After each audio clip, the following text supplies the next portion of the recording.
know what time it is. It's your boy DJ Richie Skye back with some tea, interviews, recaps, and more. And be sure to check the links in the description of this video for trips, for books, one-on-one sessions, and more. Now let's get into the tea.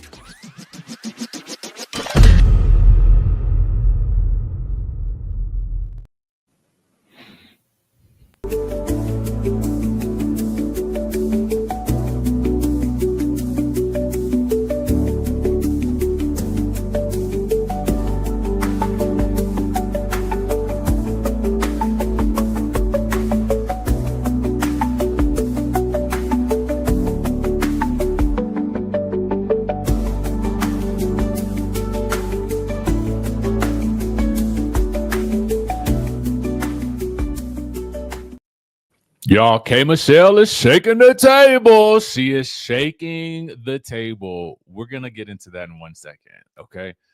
Because we also got to get into last night's episode of Love and Marriage Huntsville. And, baby, that was a good episode. That was a good old episode right there. I did enjoy it. Yes. Now, so I got so many questions. But before I get into that, make sure you guys are liking the video if you haven't already liked it. If you haven't subscribed, make sure you go ahead and subscribe. Do that right now. Okay. And just other housekeeping items that we need to go over real quick while our people are coming into the room. Let us know where you're watching from in the chat. You know, we like to know. I see Kentucky's in the building. Detroit is in the building as well. Also, listen, real quickly, text worldwide to 202-918-3386. If you are somebody who would like a complimentary trip, international destination, if you want to get paid from your travel, if you want to travel, post, and get paid, okay? If you want to get up to 80% off of other hotels and resorts, all those types of things. If you are somebody who is in that space in your life, text worldwide to 202-918-3386. So you can join my team. You can join me, work directly with me to help get you to where you want to go.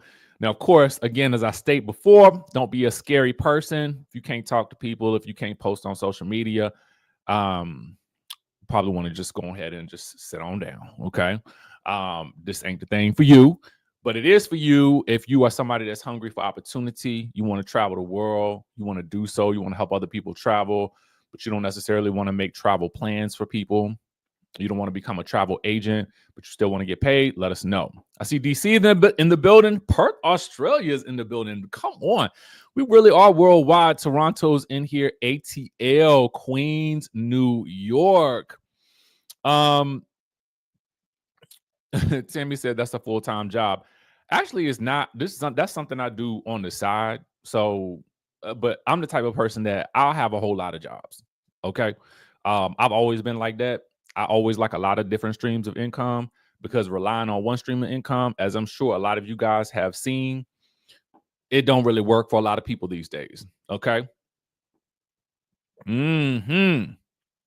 Yes.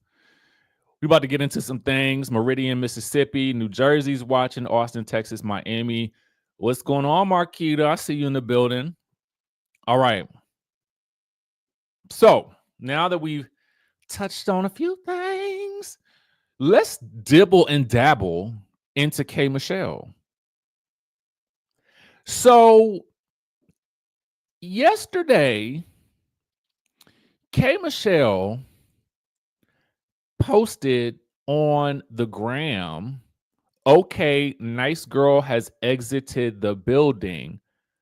Bimbo. Now, of course, we know that K. Michelle is in the mix for the Real Housewives of Atlanta for season 17. Okay.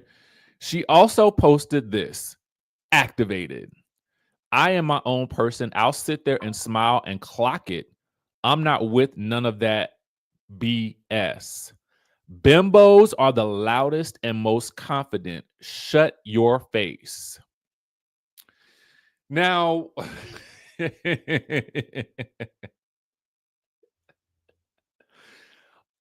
let's just say, for the sake of argument, that she is speaking about Real Housewives of Atlanta. Okay, let's just say, for the sake of argument, I would like to know, who is she speaking about potentially?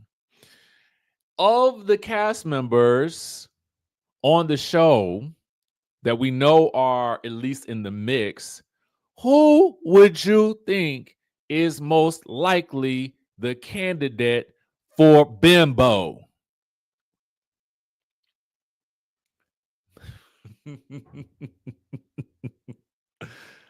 uh, who would you think would be the likely candidate for Bimbo? I see a lot of you guys are saying Kelly. How should she get the Bimbo title?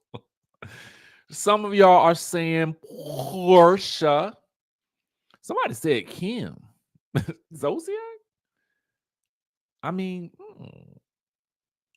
that would I don't know that we've heard much about Kelly.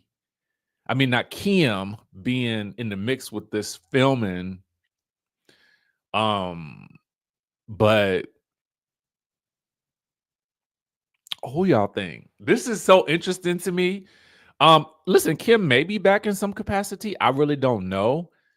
But I did hear tell that K. Michelle had walked out of a group scene already. I heard that at the Kim Paya show. Okay. So make sure you guys get your tickets for the New York show. Him and my boo Brooke Ashley will be in the building. They're going to be dishing some tea about Potomac on September the 12th. So make sure. Yes, go ahead and hit that like button. No Filter Fine says, yes, come on now. Says Kelly is the one who seems to be fly at the mouth with people she don't know. Well, that did happen with Portia. Okay. That did happen.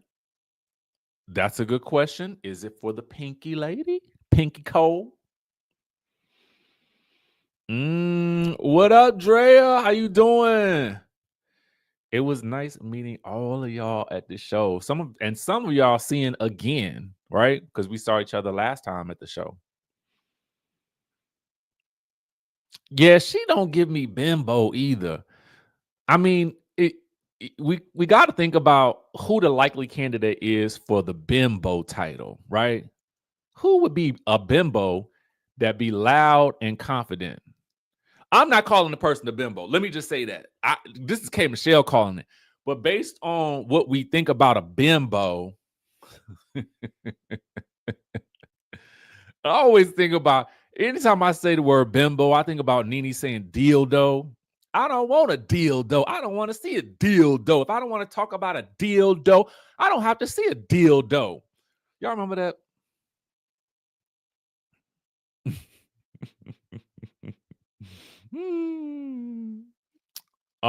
Anyway, I don't necessarily feel like it would be Drew, because I don't feel like Drew is that loud. Drew does not strike me as the type of person that's loud per se, because Drew to me seems more like passive aggressive. You know what I'm saying? Like, I don't want to say passive aggressive. Maybe that's not the best term to use. Passive aggressive. Drew does not get loud with people, right? In my opinion, I feel like Drew is very much she kind of like speaks real softly, and she just kind of like says what she's got to say. Now that may, and what she says, I mean, that may seem a little crazy, but she don't get loud. So I don't know. So we'll see. We shall see. I'm interested. All right. So let's get into there's some other tea that's floating around right now, but I'm trying to wait to talk about it because it is just so mind-boggling that, and it has nothing to do with Atlanta per se. It's about something going on in Atlanta, but I kind of want to wait until I hear more information before I start talking about it online, right? That's just how I am rolling with it. But I've seen so much about it over the past day that I'm just like, what is really going on in the streets of Atlanta?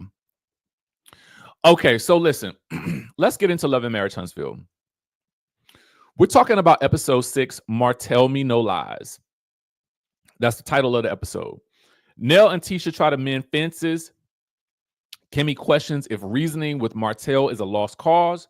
Marceau warns Tisha not to trust destiny. Maurice confronts Martell about his accusations of infidelity against Marceau himself. Okay, so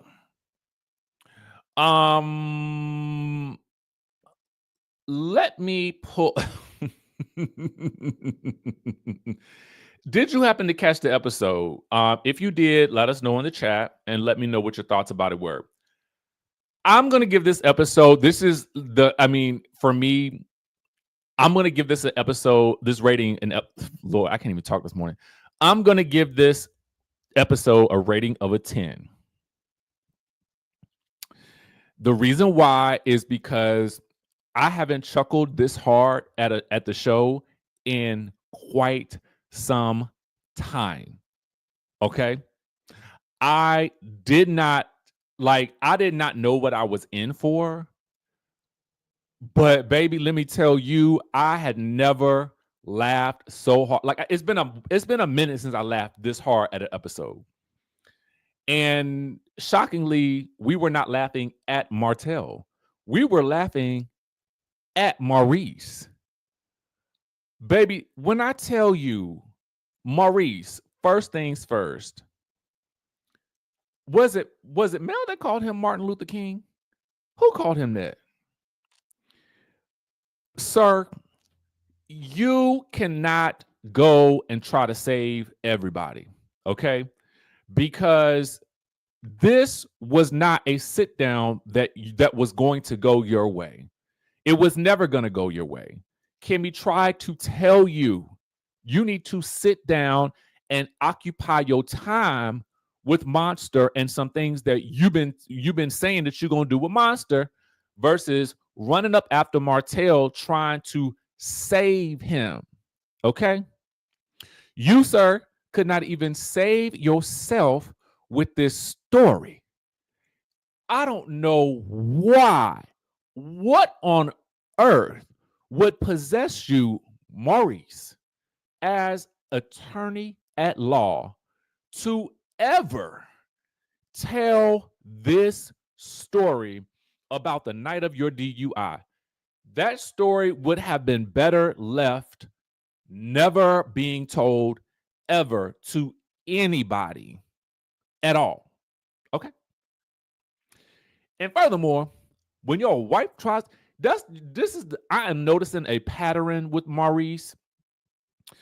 People will try to save him from himself. It's like sometimes, and I hate to say this, but sometimes you could be so smart, right, that logic actually outruns you. Yeah. Sometimes you can be so book smart that logic outruns you. Oh, I feel like I'm about to preach. Okay, here's the thing. Let's just get on into it, because there's some other things that I would want to talk about in the order of things that occur, but because that's the headline, let's go ahead and dive right on into it.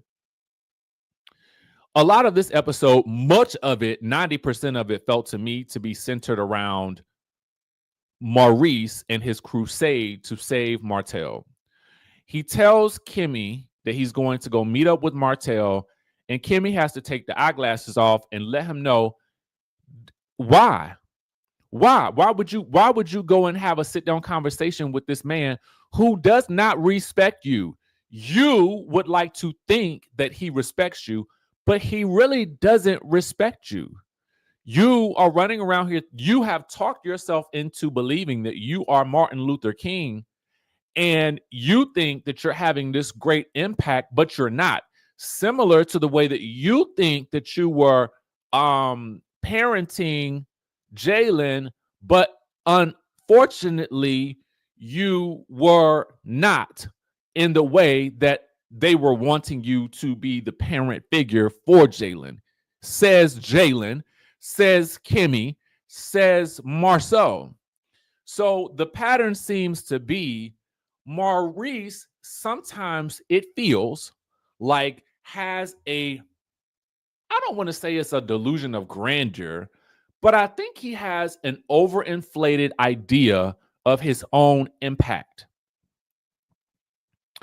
And that to me seems to be his downfall, because a thinking person would definitely take the Marceau route with Martell. I have stated that I'm not dealing with you, so I'm not dealing with you. Period. Like, because at the end of the day, the shots that Martell and the lady from Vegas took against Marceau were really also strays that were hitting Maurice. So Maurice is now determined that he is the sensei that can bring Martell back down to earth with the earthlings, so that Martell can stop being Voldemort. Okay? That is what Maurice thinks that he can do in this situation. He is going to stop Martell from being Voldemort, and he's going to save the day. And I'm here to tell you, Maurice, I'm not saying that Martell needs saving, because I'm not in the situation with y'all. But what I am saying is you can't save everybody. Okay. And in trying to save everybody in the way that you're trying to save them, you are not saving them. You're not even saving yourself. You need to start learning how to listen to the people around you that love you, so that you can start taking some different approaches to how you deal with these situations. Because you are thinking that you're doing this, you're on a good crusade, and baby, you are on a crusade to nowhere.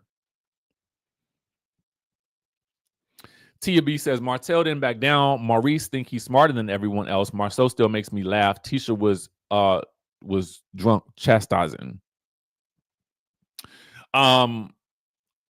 It just I gotta text you later anyway to you.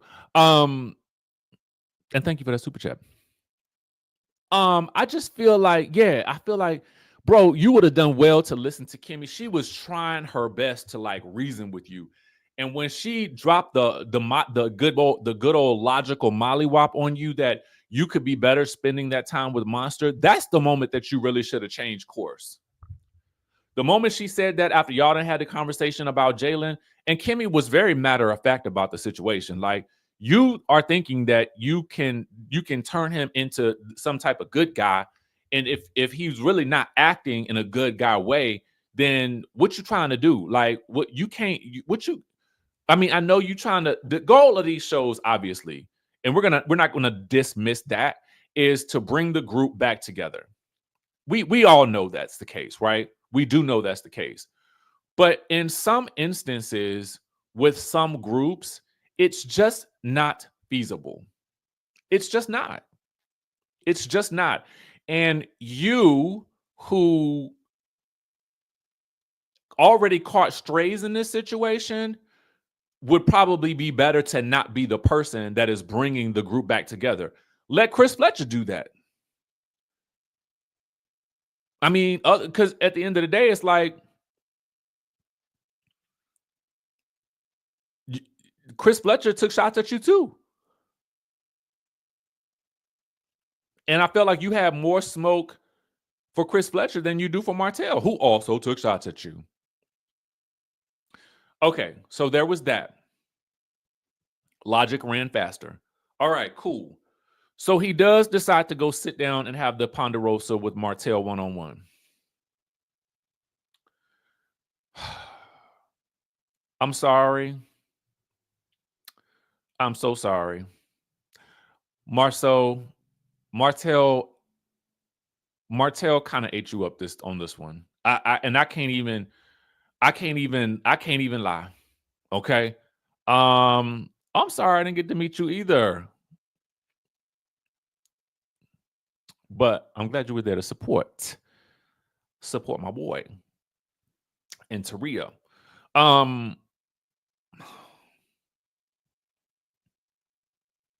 Okay. So when they sit down to have this conversation, of course, Martin Luther King, Maurice, is very much like, I want you to be the good guy that I know that you can be. You are this type of father, you were always the one who was, trying to, always the good man in the household, doing things around the house. All those things can be true, right? All those things can definitely be true. But Martell literally will say, if you go low with me in terms of my perception of low, then I'm going to go lower. And Martell has shown that in the past that he will even go so low that he may even burn his house down to get you. So in my opinion, that's just not somebody that you want to try to play a game with at the end of the day. Like, it's just not. So he's basically told you who he is, what he will do, and he's basically also let you know that ain't nothing going to change. So this conversation is, again, for naught. So they get into a discussion about, well, why Martell did this, or why Martell included him in the interview with the young lady in Vegas. And Martell says something about how when they were at the reunion and they were talking about the court case with Melody and Martell, and how Martell allegedly, I don't know if he said he pleaded guilty or not. I really can't remember the specifics, to be honest with you. But I guess Maurice was just looking forward or something. I'm like, I don't understand how that threw him into the mix, but I honestly think that it didn't matter whether or not Maurice reacted in that moment or not. I think that Kimmy is correct. Martell views Marceau Maurice as an extension of Marceau. That is all he views him as. And I think that he pacifies Maurice and his Martin Luther King antics by saying, yeah, bro, yeah, dog, yeah. You might be right. Yeah. And so it emboldens Maurice to think that he is having an impact when he's really not. He's not. So Maurice then decides to take an odd maneuver. As an attorney, I was just thinking, why would you even say any of this? But he then goes into do you know what happened the night of my DUI?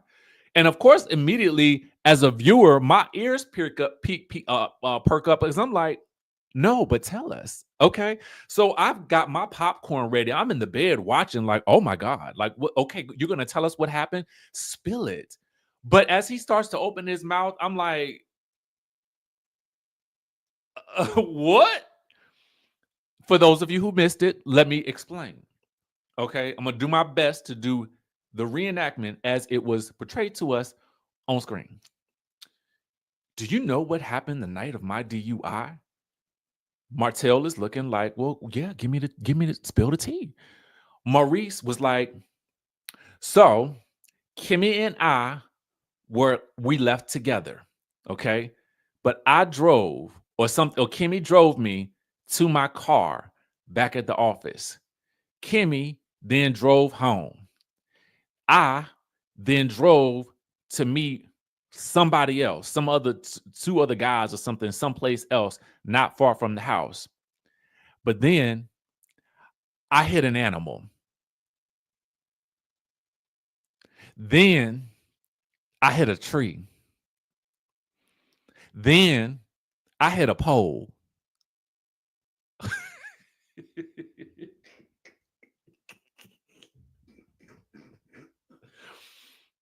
I had so many questions. First of all, what animal did you hit? Was it the deer? Was it a fox? Was it a dog? Was it a buffalo? Was it a coyote? A wolf? A werewolf? What was it? Because you ain't say what kind of animal it was. Tell me. I want to know specifics now. Did you hit the deer? I mean, what Bambi? Did you hit Bambi? Like, I mean, what did you hit? And Martell is like, well, did the animal live? First of all, Martell is cracking up because this sounds redonkulous, right? It sounds ludicrous. So you mean to tell me that out of all these things that could have been brought up around this DUI, we never knew about the animals that were endangered in this situation and potentially unalived because of your antics, alleged antics, because according to him, the case was dismissed because the evidence proved to be true. So, okay, tell me more.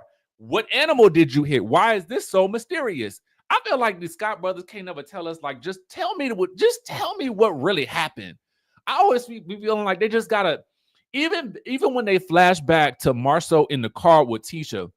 Yeah, I went out to eat in Atlanta with a friend.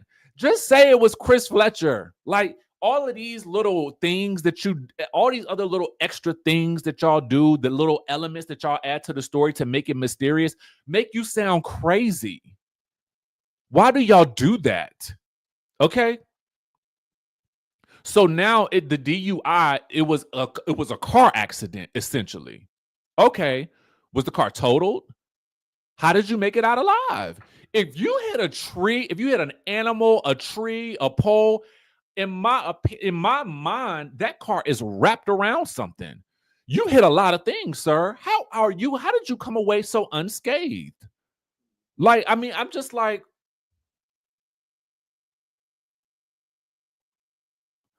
and the reason, here's the thing.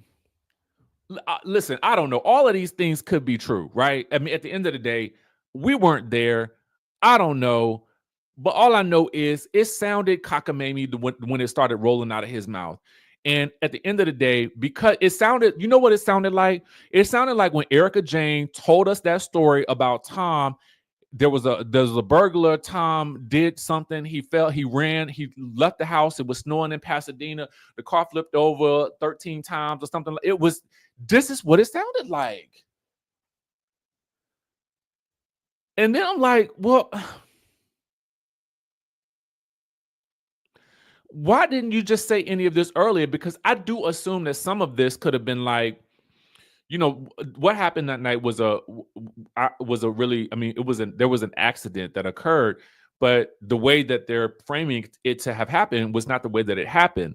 I don't know. So listen, all I know is the DUI was dismissed or whatever the case may be, but I don't know if it was dismissed because you weren't drunk. Was he drunk? I don't know. Okay. Or was it dismissed on some type of technicality with regards to how it was brought? I don't know. Again, this is me as the layperson asking questions to someone who does not always seem to give direct responses and direct answers and who talks in riddles. So the fact of the matter is, if you speak in riddles, now everybody has to question everything that you say because you're never clear. And that's what it boils down to. So now we, the audience, are looking at you kind of crazy, but then it goes further. Okay. Again, logic is running faster because now he wants to challenge Martell about the lady in question. The problem with this whole situation is that Maurice tells us verbatim that most of the story is not true about the woman in Vegas. Well, which part? Okay. Are you telling us you're not, because you're not emphasizing which part is not true? You need to be like, it's not true that Marceau hired this lady, because even not hired. I'm sorry. Let me correct that, because that was not in question, right? Not hired. It was that Martell positions and that lady positioned, and I'm sorry to this young lady because I don't remember your name, but they positioned in that interview that Marceau paid for her to get there. I'm assuming, right? Was that the thing?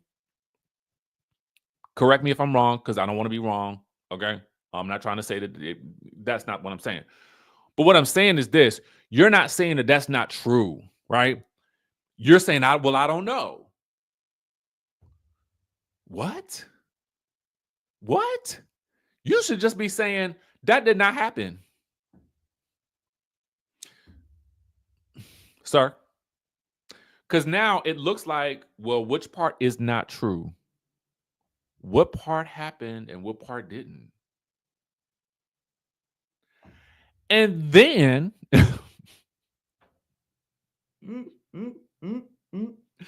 listen, when I watched the preview of this conversation, all we saw in the preview and the trailer was Maurice asking Martell, well, if you were in fact in the room while we were passing around the lady, okay?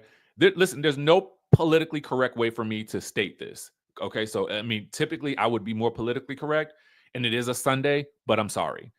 If we were in fact sharing the lady and you were in the room watching because you didn't want the lady, why were you watching? And what does my thing look like?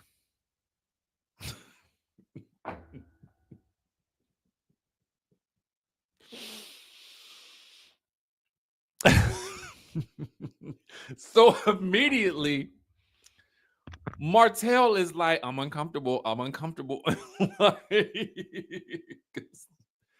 I mean, well, what does it look like? Because there is something very Pacific about it.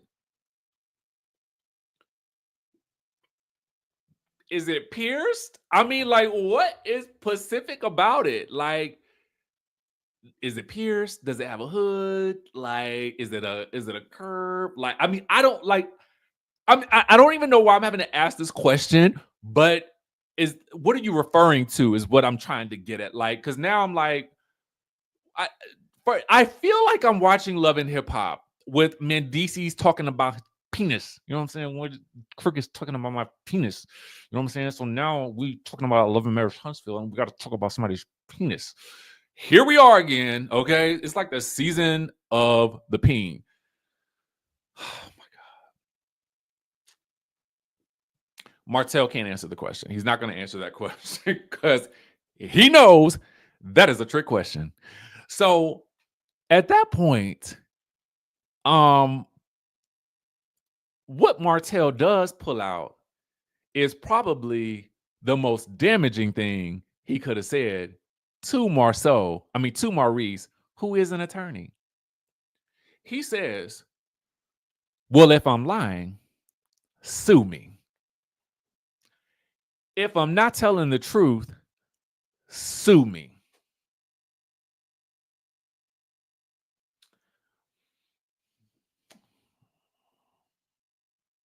I mean, I was like, see, this is why you should have never sat down for that conversation. Okay? Because it left the audience with much more questions than the answers that you can provide.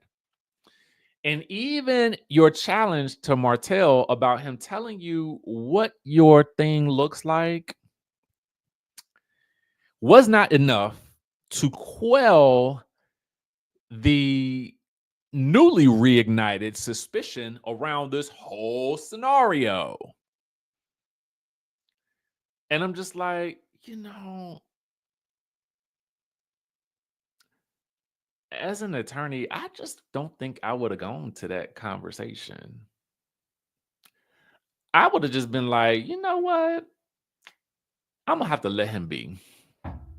Because what Martell does say in the conversation is, I guess he had gone live beforehand to say, oh, well, if y'all don't stop or something like that, I'm gonna unleash the Kraken or something. I don't know. And he was hoping that Marceau would call him and apologize, but that didn't happen. So anyway, when Maurice goes back later and relays the conversation to Kimmy and Maurice does not do the best job of conveying exactly how the conversation went. He gives them a high-level overview that makes him sound a little less like he didn't make it seem like he just doesn't give them the conversation the way that I felt like it went. And so obviously that usually never happens with people are relaying a conversation in which they were usually pretty well dragged, right? But I was like, my God, next time, Maurice, just listen to your wife. Stop. You cannot save everybody in their relationships. If Martell and Marceau don't ever want to be around each other again, then they should probably just not be around each other and just let it go at this point, because I am tired of it anyway, to be quite honest with you. Moving on. The other thing that happened in this episode was last week, Nell and Letitia were having a conversation at the coffee shop. That did not go well, and Letitia stormed off. But she drove back around and laid down the law with Miss Nell and said, "You're not going to yell at me. This is the place where I bring my kids." And I'm like, I don't think she was yelling at you. I don't really feel like Miss Nell raised her voice. I think that maybe the truth was so loud that it sounded like she was screaming, but I don't think she was screaming. So, regardless, Tisha does open up about what all of these things, these rumors and stuff like that how they have made her feel, which softens Ms. Nell, and they're able to kind of at least come to some type of like good space where they're able to like, okay, let's try to move forward from here and let's see how things go. Which I thought was nice because again, when I watch these shows, I mean, I get it, and this is why I said I get why Maurice was sitting down with Martell, because we do have to have conflict and resolve, and somebody's got to do it. I just don't think it should have been him. But I did like that they had a resolve, at least for now, in this episode. The other thing that occurs is that there's a scene where Letitia lets Marceau know that she had a conversation with Miss Nell and how that went. Then they kind of get on the conversation. They get on the conversation that Tisha had with Destiny and Kimmy. And Marceau is like, well, basically, you need to watch Destiny because she is really good friends with Martell. And to that I say, I mean, listen, I mean, I guess that would also go for Chris and Nell then, because they're also friends with Martell. So I don't know how that's going to work. Speaking of Chris and Nell, she relays back what happened with her and Tisha. And he relays that he had a conversation with Lance and that Lance feels like he should have a conversation with Destiny. Miss Nell does not feel like Lance owes Destiny anything, and that if she wasn't giving it up to Lance, then he was going to go and get his needs met elsewhere. Oh, okay. I mean, it's the way she framed it that sounded real 1960s to me. It almost felt like she was saying, well, if you don't please your man, he a man and he gonna go find it someplace else. So, honey, you got to do what you can for your man. do what you need to do. You need to be a cooking and a cleaning and a doing all of his laundry and making him feel good at night like Celie did Mister. I don't know why it sounded like that when she said it. And she may not mean that in that way, but it's the way I received it. So again, it could be me. But when she said it out, that's just the impression that I got. And I was just kind of like, hmm.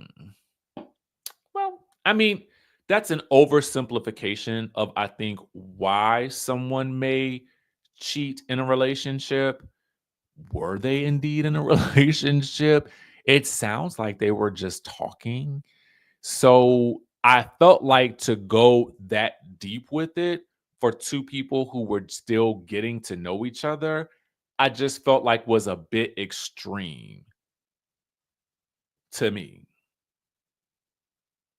about her son. I don't, so I guess that's, I don't know.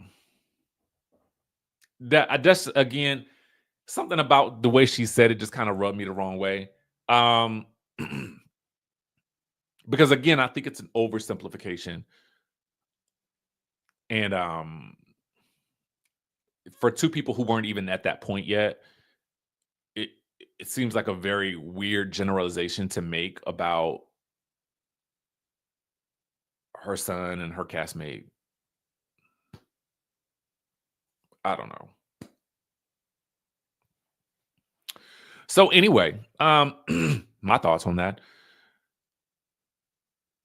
Was there anything Oh, next week is going to be good too. So the men are all gathering because Martin Luther King Maurice is going to have a Ponderosa to still bring after this conversation with Martell. Maurice, I would have told producers, I'm not trying to do this with this man. He's not invited. I would have been like, he can't come. Okay. Next, have him have his own event. Okay. And see who comes. But Martell is there. Marceau is like, I'm still going to go to the men's event because he's not going to run me off from nothing. But at the event is what's Ken's friend's name? Ken's friend, the muscular dude. Well, I guess Ken's muscular too. Anyway, they both really diesel. That's all I'm saying. Tells the group that he knows Ariane. I don't know if he was training her. I'm trying to understand. I got to go back and rewatch it because I'm like, did he say that she went over to his house? Is everybody training at the home in Huntsville? Like, is that how it happens? I don't know. Because I don't know how that works. I mean, unless you got a training situation in your house. I mean, otherwise, are you just doing aerobics? Like Richard Simmons style? Like, what are we doing at the house? Tabo? Oh, he said he knows her differently. Is that what he said? Lord, I done added some sauce to the mix. They was probably doing Tabo together. Allegedly. I don't know. I'm making it up.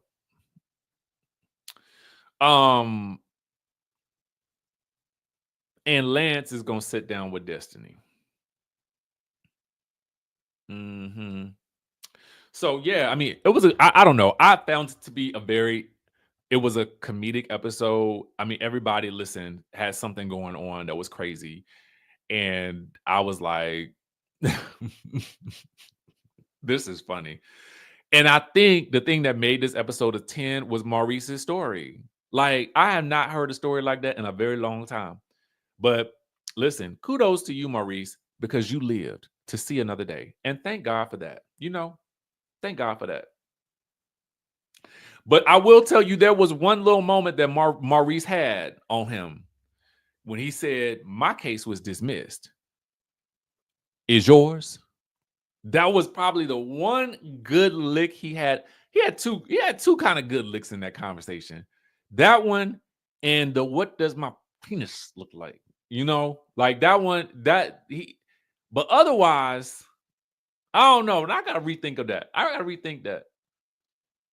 They both kind of had some like interesting little digs at each other. So I don't know.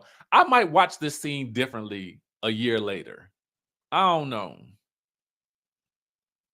But I think the problem is the longer lasting ramifications and the fact that everybody tried to warn Maurice about going into this conversation. I think that that is what makes him, that puts him on the losing side of it for me, right? So I don't know. I don't know. But that was, now that I think back on, that was a good old conversation. That was a good old scene right there. Shout out to y'all, Love and Marriage Huntsville. All right, so with that being said, the camera's still doing what it's gonna do. I can't help it. I took the little thing off movement control and it's still doing it. So shout out to the camera. So anyway, I'll catch y'all in the next video.